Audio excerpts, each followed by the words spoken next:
नमस्कार। बाजार आज और कल में आप सभी का स्वागत है। मैं हूं स्वाति रायना। इस शो में हम आपको बताएंगे बाजार में आज का पूरा एक्शन, साथ ही कल के लिए क्या रहे अब आपकी स्ट्रैटेजी। आपकी कल की तैयारी कराने के लिए हमारे साथ शो में शामिल होंगे जी बिजनेस के मैनेजिंग एडिटर अनिल सिंह भी।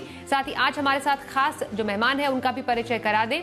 मोतीलाल ओसवाल के चंदन तापड़िया। चंदन जी, आपका करते हैं शो में स्वागत और पूरी रिसर्च टीम का भी परिचय करा दें। वरुण से जानेंगे कैसा रहा बाजार का हाल और 2022 का सुपर स्टॉक भी बताएंगे। देवांशी से जानेंगे जनवरी में एंकर निवेशकों के लॉक इन पर अपडेट। आशीष हमें बताएंगे शुगर शेयरों में तेजी के ट्रिगर्स। कुशल से जानेंगे केपीआईटी टेक पर क्यों बुलिश है गोल्डमैन सैक्स। ऑटो इंडस्ट्री से जुड़ी एक और एक्सक्लूसिव खबर के साथ हमारे सहयोगी अम्बरीश पांडे हमें जानकारी देंगे।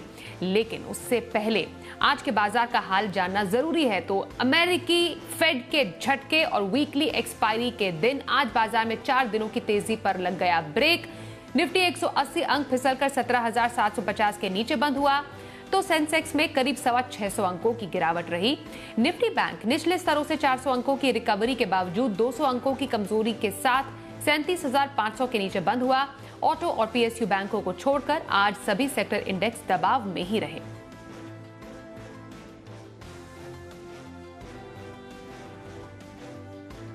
एडिटर्स टेक में अनिल जी से समझते हैं कि बाजार की 4 दिनों की तेजी पर ब्रेक लगने की वजह क्या रही। जनवरी सीरीज की शुरुआत से पहले 4 दिनों की शानदार तेजी पर आज लगा ब्रेक। 18,000 के पार निकलने की तैयारी कर ही रहा था निफ्टी और 38,000 की तरफ बढ़ने की तैयारी बैंक निफ्टी की होती दिख रही थी। लेकिन अचानक से कल देर रात अमेरिकी बाजारों में दिखी तेज गिरावट। फेड की मीटिंग के मिनट्स आने के बाद अमेरिकी बाजार डरे सहमे, इस डर से कि हो सकता है न सिर्फ टैपरिंग हो बल्कि अमेरिकी फेड अपने बॉन्ड्स बेचना भी शुरू करे, जिससे कि सिस्टम में लिक्विडिटी कम होगी, ब्याज दरें बढ़ेंगी और उससे वो इन्फ्लेशन को काबू में लाने की कोशिश करेंगे। तो इसका डर अमेरिकी बाजारों में फैला और अमेरिकी बाजार जब तेज़ी से गिरे हों, जाहिर सी बात है सब पर असर तो पड़ेगा। तो हमारी भी कमज़ोर शुरुआत होना तय था, हुए भी, और उसके बाद थोड़े और फिसले भी, लेकिन एकदम परफेक्ट सपोर्ट लेवल पर गए और वो था 17,600 17,650 का निफ्टी पर। बस वहाँ पर गए और वहीं पर आज हमने बॉटम बनाया और रिकवरी की कोशिश की। 17,650 के लेवल के आसपास पहुंचकर रिकवरी लगभग 125 पॉइंट की निफ्टी में बनती हुई दिखी और बंद होते होते हम 17,800 से थोड़ा सा नीचे 17,750 के आसपास बंद हुए। 17,800 के ऊपर बंद होते तो ज़्यादा बेहतर था, कॉन्फिडेंस बढ़ाने वाला था। लेकिन ठीक है, जो ग्लोबल मूड माहौल को देखते हुए इतनी कोई ख़राब या बहुत कमज़ोर बंद हुए हों वैसा नहीं है। अब आइए बैंक निफ्टी। बैंक निफ्टी तो इनफैक्ट इससे कहीं बेहतर रहा। 37,000 के आसपास 37,050, जहाँ से आपको परसों कल एक बड़ा ब्रेकआउट मिला था, वहीं पर आज बैंक निफ्टी ने सपोर्ट लिया 37,050 पर और वहाँ से घूमकर 37,500 के बेहद करीब बंद होता नजर आया बैंक निफ्टी। यानी कि बैंक निफ्टी में कम कमजोरी है, ये आप डेफिनेटली कह सकते हैं। एक बार दिन के दौरान बैंक निफ्टी पूरी की पूरी रिकवरी के साथ हरे निशान में भी दिखा, ये अपने आप में एक बड़ी चीज़ है। तो बैंक निफ्टी लीडरशिप लेने के लिए बिल्कुल तैयार है। लेकिन ग्लोबल मूड माहौल को देखते हुए आज के सेशन में एक्सपायरी का दिन था, वॉलेटिलिटी भी हुई, पहले थोड़ी लॉन्ग अनवाइंडिंग, उसके बाद शॉर्ट कवरिंग और फाइनली हल्के नुकसान के साथ भारतीय बाजार आज होते दिखे बंद। तो ये तो थी आज के बाजार पर अनिल जी की राय। कल के बाजार पर स्ट्रैटेजी भी समझेंगे, लेकिन उससे पहले सेक्टर्स का आज कैसा हाल रहा। हमारे साथ हमारे सहयोगी वरुण दुबे है। वरुण, जरा बताएं, आज जो 4 दिन की तेजी पर ब्रेक लगा, आज की इस गिरावट में कौन से सेक्टर्स में सुस्ती थी और कहां पर मजबूती के संकेत आज भी मिले? देखिए, पिछले कुछ दिनों के लगातार तेजी के बाद फाइनली आज मार्केट में दबाव देखा गया और दबाव का एकमात्र और सबसे बड़ा कारण था ग्लोबल मार्केट्स, क्योंकि फेड के जो मिनट्स आए उसके बाद यूएस के मार्केट्स में अच्छा खासा दबाव देखा गया और उसी का असर जो है आज भारतीय बाजारों पे भी हुआ है। खुलते ही भारतीय बाजारों में गिरावट देखी गई, लेकिन एक बात अच्छी है कि दिन के दौरान निचले स्तर से अच्छी रिकवरी भी जो है वो भारतीय बाजारों में आई है। 17,650 के आसपास से जो रिकवरी दी हमने, बंद हुए हैं 17,750 के आसपास। लेकिन जिन सेक्टर्स ने सबसे ज़्यादा दबाव दिखाया, जिन स्टॉक्स ने सबसे ज़्यादा दबाव दिखाया, उसमें आईटी काउंटर सबसे आगे थे। टेक महिंद्रा देखिए निफ्टी का टॉप लूजर था। इसके अलावा JSW steel, UltraTech, Reliance industries जैसे काउंटर है जहाँ पे अच्छा खासा दबाव देखने में मिला। वैसे तो बैंकिंग स्टॉक्स में निचले स्तर से रिकवरी हुई है, लेकिन सिटी यूनियन बैंक को देख लीजिए, यहाँ पे अच्छी खासी गिरावट थी। मेट्रोपोलिस, यहाँ पे गिरावट देखने मिली। मैक्रोटेक डेवलपर्स, आईटीडीसी, ये कुछ ऐसे स्टॉक्स थे जहाँ पे दबाव देखा गया। खबरों के चलते काफ़ी सारे स्टॉक्स एक्शन में थे, जिसमें सबसे आगे राणे मद्रास था, हमने जो आपको एक्सक्लूसिव खबर दी कि एयरबैग्स अब जो गाड़ी में है वो 6 लगेंगे, उसका इम्पैक्ट देखने मिला राणे मद्रास में।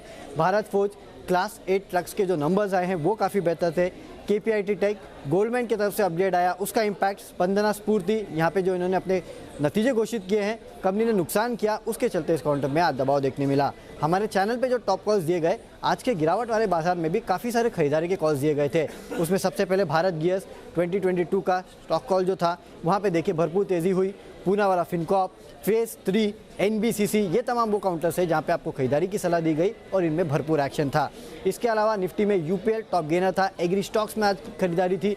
बजाज ऑटो में लगातार तेज़ी देखने मिल रही है। कुछ हद तक ओपन अप थीम में डेल्टा कॉर्प जैसे काउंटर्स है जहाँ पे तेज़ी थी और गुजरात गैस भी आज तेज़ी में था।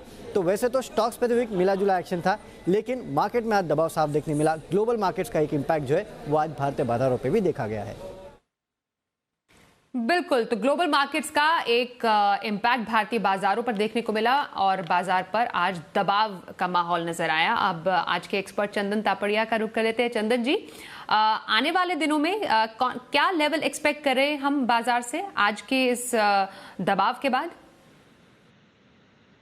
बिल्कुल स्वाति जी, देखें बाजार ने पिछले अपने 4 दिनों की जो रफ्तार थी उसमें एक ब्रेक लगाया और आज लगभग 180 अंकों की गिरावट के साथ बाजार ने कामकाज बंद किया। बट आप देखोगे इस गिरावट के बावजूद भी selective banking financial counter perform कर रहे थे। आज शुरुआती दबाव के बावजूद भी नीचे के लेवल से निफ्टी में सपोर्ट बन रहा था। तो कहीं ना कहीं ओवरऑल स्ट्रक्चर अभी सुधरा है। जरूर आज गिरावट हुई है, बट इसलिए हमारा यही मानना है कि बाय ऑन डिक्लाइन की रणनीति यहाँ पे कारगर सिद्ध रहेगी। मेरा ऐसा मानना है कि 17,500 एक मेजर सपोर्ट का काम करेगा और उस सपोर्ट को ध्यान में रखते हुए ये तेजी 18,000 और 18,200 की तरफ ऊपर में बढ़नी चाहिए। तो हम बाय ऑन डिक्लाइन की रणनीति के साथ ओवरऑल निफ्टी में पॉजिटिव बायस की तरफ ही कामकाज करने की सलाह रखेंगे। सिमिलरली आप बैंकिंग सेक्टर को देखें तो देखें बैंकिंग सेक्टर ने आज निफ्टी के कंपैरिजन में तुलनात्मक कम गिरावट दर्ज की। निफ्टी जहां 1% गिरा वहां बैंक निफ्टी आधा % गिरा और निचले लेवल से अच्छी रफ्तार यहाँ पे रिकवरी देखने को मिली। तो बैंक निफ्टी में काफी दमखम है बाजार में थोड़े से आउट परफॉर्म करने के लिए और हमारा मानना है कि पूरा BFSI सेगमेंट आने वाले कुछ दिनों में आउट परफॉर्म करता हुआ नजर आएगा। तो 37,000 एक मेजर सपोर्ट बैंक निफ्टी में है और उस सपोर्ट की वजह से ये धीरे धीरे 38,250 से 38,500 तक के लेवल को छू सकता है। तो कहीं ना कहीं बाजार में वॉलेटिलिटी रह सकती है क्योंकि इंडिया विक्स बड़ा है, बट ओवरऑल हम सेलेक्टिव काउंटर्स और सेलेक्टिव बैंकिंग काउंटर्स में कंटिन्यूसली यहाँ पे पॉजिटिव बायस के साथ कामकाज करने की सलाह देंगे। बिल्कुल, और चंदन जी, स्टॉक स्पेसिफिक एक्शन अगर आप आपसे समझें, इनफैक्ट स्ट्रैटेजी, तो कल के लिए इंट्राडे पिक कौन सी आप सजेस्ट करेंगे और हफ्ते भर का नजरिया, पोजिशनल व्यू कहां पर रखने की आपकी सलाह होगी?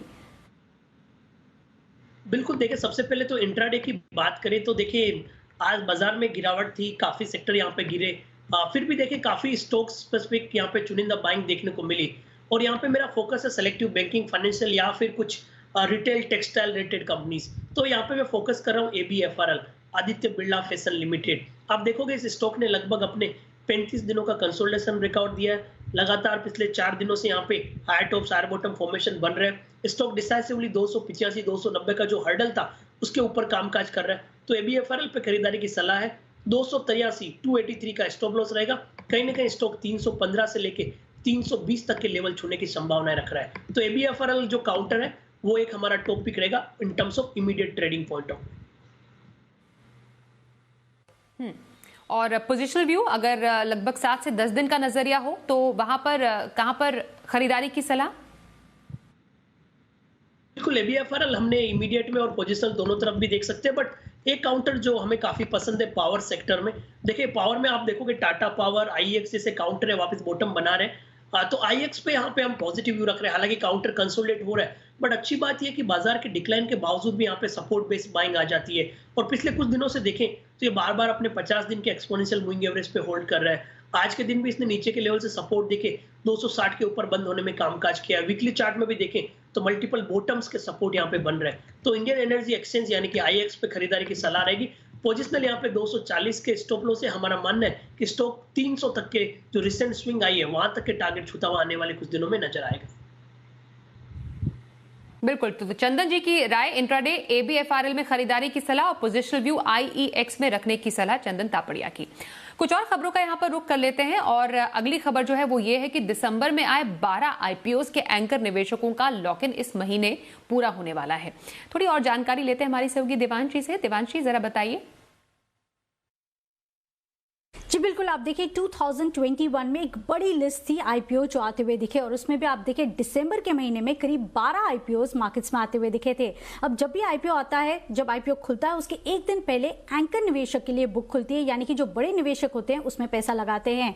अब ये जो एंकर बुक होती है वो 1 महीने के लिए लॉक इन होती है, यानी कि 30 दिन तक जो एंकर निवेशक हैं, बड़े निवेशक हैं, वो अपनी जो शेयर्स है वो नहीं बेच पाते हैं। लेकिन 30 दिन पूरे होने के बाद ये लॉक इन पूरा हो जाता है और जो एंकर निवेशक हैं वो अपने जो शेयर्स हैं वो मार्केट में बेच सकते हैं। अब सिमिलरली आप देखिए पिछले जो ट्रेंड थे हिस्टोरिकल, उसमें हमने देखा है कि जिस दिन एंकर जो लॉक इन होता है वो पूरा होता है उस दिन स्टॉक पर थोड़ी सी बिकवाली हावी होती है। सिमिलरली आने वाले जो 5 दिन होते हैं जब लॉक इन पूरा होता है उसके 5 दिन के बाद भी हम देखते हैं कि जो बिकवाली होती है वो थोड़ी सी एक्सटेंड होती हुई दिखती है, तो प्रेशर आ सकते हैं स्टॉक पर। अब आप देखिए दिसंबर में क्योंकि 12 ऐसे आईपीओ आते हुए दिखे थे, उनका जो लॉक इन है वो जनवरी में पूरा होता हुआ दिखेगा। उसमें भी आप देखिए करीब 7 कंपनीज ऐसी हैं जहां पे 17 तारीख तक उनका लॉक इन खत्म होता हुआ दिख रहा है। स्टार हेल्थ कल और टेगा इंडस्ट्रीज का जो लॉक इन पीरियड है वो कल पूरा होता हुआ दिख रहा है। इसके साथ ही Anand Rathi wealth, RateGain, Shriram properties, C info system और मेट्रो ब्रांड है जहां पे 17 तारीख तक लॉक इन पूरे होते हुए दिखेंगे। तो ये सारे स्टॉक्स हैं जहां पे थोड़ा सा प्रेशर आने की संभावना है। उसमें भी आप देखिए 2 कंपनीज पर आपको ज्यादातर फोकस करना है, रेटगेन और श्रीराम प्रॉपर्टीज, क्योंकि जो टोटल शेयर्स अलॉट होते हैं उसमें से जो एंकर निवेशकों को अलॉट किया है वो 10% से ज्यादा है। तो यहाँ पे संभावना है कि थोड़ी सी प्रेशर या जो सेलिंग है वो आती हुई दिखे। इसमें भी आप देखिए जो स्टार हेल्थ है उसकी जो एंकर बुक थी वो 3200 करोड़ तक की थी, तो थोड़ी सी बिकवाली यहाँ पे भी आने की संभावना ज्यादा बनती हुई दिख रही है। और इसके साथ ही रेटगेन ट्रैवल पर आपको ज्यादा फोकस करना चाहिए क्योंकि 600 करोड़ की एंकर बुक थी, 10% से ज्यादा का एंकर बुक है, तो संभावित है कि थोड़ा सा प्रेशर इस स्टॉक में आता हुआ दिख सकता है। तो स्टार हेल्थ, टेगा इंडस्ट्रीज, आनंद राठी, रेटगेन और श्रीराम प्रॉपर्टीज जैसे स्टॉक्स हैं जहां पे आपको अगले हफ्ते थोड़ा सा फोकस करके चलना चाहिए। थोड़ा सा प्रेशर इन सारे स्टॉक्स में आने की संभावना है। जी आगे बढ़ते हैं और शुगर शेयरों पर जरा फोकस शिफ्ट करें। शुगर शेयरों में खास तौर पर हमने देखा काफी तेजी का माहौल है और तेजी के ट्रिगर्स क्या हैं शुगर शेयरों में, जरा समझते हैं। आशीष चतुर्वेदी हमारे साथ है। आशीष जरा बताइए चीनी के शेयरों में इतनी तेजी क्यों? देखिए शुगर स्टॉक्स में शानदार तेजी देखी जा रही है। कुछ साल पहले तक इस सेक्टर को जो है साइक्लिकल माना जाता था, लेकिन अब इसकी जो स्टोरी है स्ट्रक्चरल हो रही है। देखिए समस्या पहले बड़ी थी कि लगातार भारत के पास चीनी का सरप्लस होता था, लेकिन अब आप इन्वेंट्री लेवल्स देखें तो घटते जा रहे हैं। अंतरराष्ट्रीय बाजार में भारत की तरफ से जो एक्सपोर्ट्स हैं वो बढ़ते जा रहे हैं। कीमतें भी अगर आप देखें तो अंतरराष्ट्रीय बाजारों में स्थिर है, इसका एक फायदा देखने को मिलेगा। और घरेलू बाजार में तो जो एमएसपी है इसका एक बेनिफिट देखने को मिलता ही है। लेकिन खास बात यह है कि जो चीनी मिल्स है इनके लिए चीनी से ज्यादा फायदेमंद जो है वो है एथेनॉल, क्योंकि एथेनॉल का प्रोक्योरमेंट देखें तो सरकार लगातार बढ़ाती जा रही है। 2017 में केवल 2% की ब्लेंडिंग होती थी जो कि बढ़कर अब 8% हो गई। लेकिन जो सरकार का लक्ष्य है वो इंडस्ट्री के लिए गेम चेंजर साबित होगा, क्योंकि 2024 तक जो है 20% एथेनॉल ब्लेंडिंग का जो है सरकार लक्ष्य मानकर चल रही है। सिर्फ 20% ब्लेंडिंग ही नहीं, एथेनॉल को जो है स्टैंडअलोन फ्यूल की तरह भी जो है इस्तेमाल करने पर सरकार लगातार जो विचार कर रही है। और ये एक पूरे सेक्टर के लिए देखें तो बड़ा टर्न अराउंड साबित हो रहा है और देख रहे हैं कि हम स्टॉक्स में भी बड़ी तेजी आ रही है। इसके अलावा जो कमजोर शुगर मिल्स हैं इन्हें शुगर डेवलपमेंट लोन जो दिए गए थे वहां पर भी देखिए 24 महीने का जो है मोरेटोरियम ऑफर किया गया है। यानी सेक्टर को देखें तो हर प्रकार से राहत देखने को मिल रही है। हर साल 3 से 4% जो है एथेनॉल की कीमतें भी बढ़ेंगी तो बड़ा फायदा देखने को मिलेगा। इसके चलते जो चीनी मिल है लगातार अपनी एथेनॉल की क्षमता बढ़ाती जा रही है। कुछ स्टॉक्स आपके सामने रखता हूँ। सबसे पहले देखिए बलरामपुर चीनी, 16 करोड़ लीटर की इनकी क्षमता है जो कि FY24 में बढ़कर करीब 30 करोड़ हो जाएगी। द्वारकेश देखिए बड़ा एक्सपेंशन कर रहे हैं, 3 करोड़ लीटर से 11 करोड़ लीटर। अवध शुगर 6 करोड़ से 12 डबल कर देंगे। धामपुर देखें तो 10 करोड़ लीटर से बढ़ाकर 22 करोड़ लीटर। डालमिया भारत शुगर देखें तो 8 करोड़ लीटर से बढ़ाकर 16 करोड़ लीटर। यानी लगभग कई सारी ऐसी जो शुगर मिल्स हैं जो अपनी एथेनॉल क्षमता यहाँ से दुगनी से ज्यादा बढ़ाने वाले हैं, तो इन स्टॉक्स पर आपको खास नजर रखनी चाहिए। शुक्रिया आशीष जानकारी हम तक पहुंचाने के लिए। आगे बढ़ते हैं और आपको बताएं कि गाड़ियों में 6 एयरबैग को अनिवार्य करने के लिए सरकार जल्दी ड्राफ्ट नोटिफिकेशन जारी कर सकती है, जिससे हम देख सकते हैं कि ऑटो इंडस्ट्री के लिए एक बहुत बड़ा इम्पैक्ट नजर आ सकता है। पूरी खबर और अच्छे से समझते हैं अम्बरीश से। अम्बरीश जरा डिटेल्स बताएं हमें। जी, जल्द आपकी यात्रा और ज़्यादा सुरक्षित हो सकती है। सरकार गाड़ियों में 6 एयरबैग के निर्णय को लेकर सामने आने वाली है। सरकार एक पॉलिसी बना रही है जिसके तहत गाड़ियों में 6 एयरबैग कंपलसरी होने वाले हैं। सरकार इस ड्राफ्ट पर काम कर रही है और जल्द ही इसका नोटिफिकेशन आ जाएगा। अगर हम बात करें इसकी ज़रूरत की, तो सरकार का इसके पीछे तर्क ये है कि सड़कों की हालत लगातार सुधर रही है, देश में एक्सप्रेसवे की संख्या लगातार बढ़ रही है, गाड़ियाँ लगातार एडवांस हो रही हैं। ऐसे में स्पीड एक बड़ा फैक्टर है और इस समय जो कोलिजन होता है, जो एक्सीडेंट होता है, उससे बचने के चांसेस बहुत कम होते हैं। इसको मद्देनजर रखते हुए सरकार ने गाड़ियों को और ज़्यादा सेफ्टी फीचर्स के साथ ऐड करने के लिए, सड़कों पर लाने के लिए जोर दिया था। उसको लेकर अजी बिजनेस ने सबसे पहले आपको बताया था 21 सितंबर को कि सरकार सेफ्टी फीचर्स ऐड करने को लेकर ऑटो इंडस्ट्री के साथ एक बातचीत कर रही है, जिस बैठक में हेवी इंडस्ट्री के लोग भी शामिल थे। सरकार अब इस निर्णय को अमली जामा पहनाने वाली है और जल्दी इसका ड्राफ्ट आएगा सामने और आगे ही इसको पॉलिसी लेकर आएगी सरकार। बहुत शुक्रिया अमरीश पूरी जानकारी हम तक पहुंचाने के लिए। आगे बढ़ते हैं, वक्त हो गया है शो में 2022 की सुपर स्टॉक का।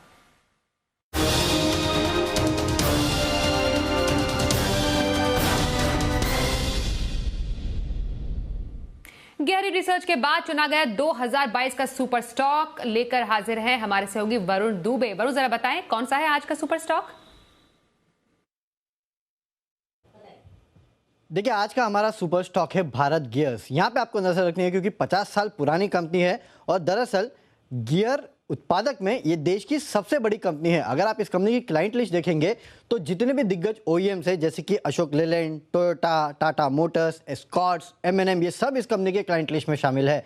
लगातार कंपनी का प्रदर्शन जो है वो सुधरते जा रहा है। FY22 की पहली छमाही में कंपनी ने जोरदार प्रदर्शन किया है। अगर आप पहली छमाही में मुनाफा देखें तो उसमें करीब 76% के आसपास की बढ़ोतरी हुई है।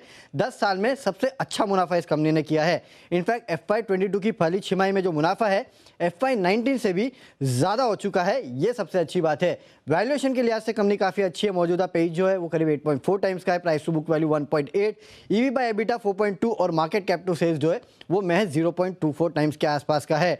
FY21 में कंपनी ने करीब 59 करोड़ के आसपास का कैश फ्लो फ्रॉम ऑपरेशंस किया था, जो कि मौजूदा मार्केट कैप से केवल 37% के आसपास का है। 2.5 साल में इस कंपनी ने अपना कर्ज भी कम किया है। करीब 40 करोड़ के आसपास का कर्ज जो है इस कंपनी ने कम किया है। तो फंडामेंटल्स अच्छे हैं, वैल्यूएशंस अच्छे हैं और हर पैरामीटर पे ये स्टॉक जो है आगे के लिए काफ़ी बेहतर ग्रोथ डिलीवर कर सकता है। लेकिन अनिल जी को स्टॉक क्यों पसंद है वो भी एक बात देख लेते हैं।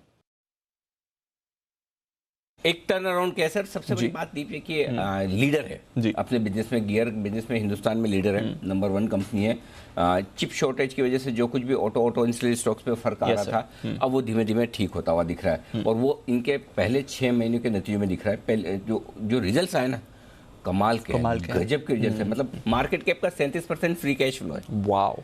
सो अब डेट रिपेमेंट बहुत फास्ट हो जाएगा और जैसे डेट रिपेमेंट फास्ट होगा प्रॉफिटेबिलिटी आएगी। बिजनेस है ही, बिल्कुल लीडर है, बिल्कुल प्रॉफिटेबिलिटी आ रही है, तो ये एक बड़ा ट्रिगर है और मेरे ख्याल से ये साल अब तक का सबसे बेस्ट साल इनके लिए साबित हो सकता है, क्योंकि 600 करोड़ रुपए के आसपास का बेस्ट रेवेन्यू किया। मेरे ख्याल से 6 महीनों का ही रेवेन्यू 350 करोड़ के ऊपर निकल चुका है, तो उस हिसाब से बढ़िया होना चाहिए। वैल्यूशंस बहुत आकर्षक हैं, जैसा वरुण भी बता रहे थे, मार्केट कैप के 1/4 पर 150 करोड़ का मार्केट कैप, 250 करोड़ का हो गया होगा आज, और 600-700 करोड़ की सेल्स है। ठीक है, इस साल की अर्निंग पे देखेंगे तो 5.5 के पी मल्टीपल पर है, सिर्फ 5-6 के पी मल्टीपल पर, बहुत सस्ता माना जाएगा हर एक। और पुरानी पी मल्टीपल पर देखें तो 8-8.5 के मल्टीपल पर, तो उस लिहाज से मुझे लगता है बहुत अच्छा स्टॉक है, जहाँ पर वैल्यूशन कंफर्ट है, मार्केट लीडर है और आगे प्रोस्पेक्ट्स अच्छा है, बैलेंस शीट मजबूत होने की तैयारी। 220 और 250 ये आपके टारगेट, ये 2 टारगेट होने चाहिए, 220 और 250। इसको इन्वेस्टमेंट के लिहाज से बाजार की कमजोरी में आराम से जब भी आपको एक अच्छा मौका मिले जरूर खरीदिए। कल के बाजार पर क्या रखे खास तैयारी और बाजार के लिए अहम संकेत, समझते हैं अनिल जी से। जहाँ तक कल के बाजार का सवाल है, देखते हैं अमेरिकी बाजार कैसे रहते हैं। हमारे बाजारों के बंद होने के वक्त अमेरिकी फ्यूचर्स हल्के लाल निशान में थे, 30-40 पॉइंट, मतलब फ्लैट ही, कोई खास रुझान अमेरिका के फ्यूचर से नहीं मिल पा रहा था कि आज किस तरह का ट्रेडिंग सेशन वहाँ पर हो सकता है। वैसे भी वॉलेटिलिटी काफ़ी है कल अमेरिका में। विक्स वॉलेटिलिटी इंडेक्स 16% बढ़कर आया, तो थोड़ा उतार चढ़ाव बढ़ने के संकेत तो सारे आ ही रहे हैं। अब कल के लिए आपको 17,600-650 पर नज़र रखनी है, सपोर्ट लेवल वही है, और उसके नीचे गए तो फिर 17,500 के आसपास तक का रास्ता खुलता है निफ्टी में, जिसकी संभावना कम है। 17,600-650 को होल्ड करने की कोशिश करेंगे। ऊपर कितना जा सकते हैं। 17,800 को पार करके टिके तो 900-950 की रेंज ऐसी है जहाँ पर प्रॉफिट बुकिंग और बिकवाली आती हुई दिखेगी आपको। बड़ा ट्रिगर क्या होगा, आज के सेशन में एफआईज का एक्शन क्या होता है, क्योंकि पिछले 3-4 दिनों से एफआईज थोड़ी थोड़ी खरीदारी कर रहे हैं। आज के सेशन में जो कमज़ोर ट्रेडर्स हैं उन्होंने बेचा है या फिर एफआईज ने, ये देखना इंटरेस्टिंग होगा। अगर बिकवाली सिर्फ ट्रेडर्स की हुई है तब तो, और एफआईज की नहीं हुई तब तो बाजार कल भाग जाएंगे, थोड़ा भी ग्लोबल सपोर्ट मिला तो। लेकिन अगर बिकवाली एफआईज की हुई तो फिर थोड़ा सा मामला मुश्किल हो सकता है, रुक रुक कर चलेंगे। जहाँ तक बैंक निफ्टी का सवाल है, 37,050 के आसपास आज सपोर्ट लिया, वहीं पर हम सपोर्ट लेंगे। 37,050, 37,200 सपोर्ट का काम करेगा और ऊपरी स्तरों पर 37,800, 38,000 रुकावट की रेंज है जहाँ पर जाकर बाजार थमता हुआ नजर आएगा। इन्हीं रेंज, इन्हीं लेवल्स पर कल आपको हफ्ते के आखिरी दिन रखनी है नजर। आइए शो में बढ़ते हैं आगे और देखते हैं कल का ऑप्शन।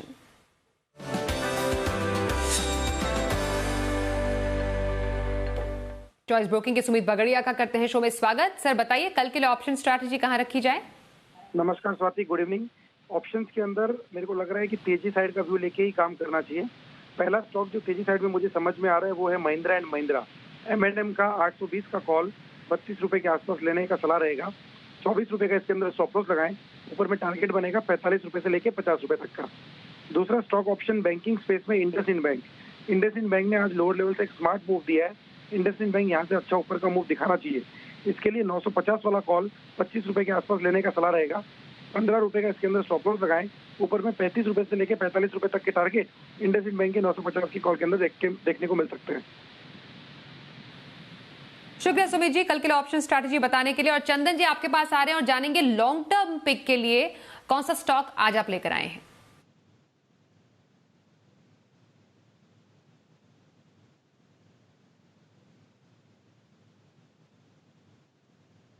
जी स्वाति जी, देखिए लॉन्ग टर्म पिक की बात करें तो हमारा यहाँ पे बैंकिंग फाइनेंशियल काउंटर पे फोकस है।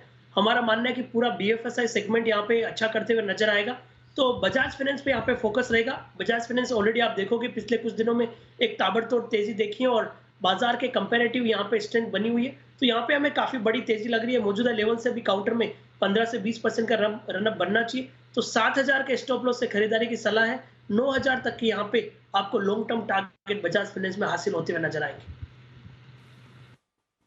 बिल्कुल, तो बजाज फाइनेंस में लंबी अवधि की खरीदारी के मौके ढूंढ सकते हैं, यह है चंदन तापड़िया की राय। बहुत शुक्रिया चंदन जी, आप हमारे साथ आज के शो में शामिल हुए। बाजार आज और कल में बस इतना ही।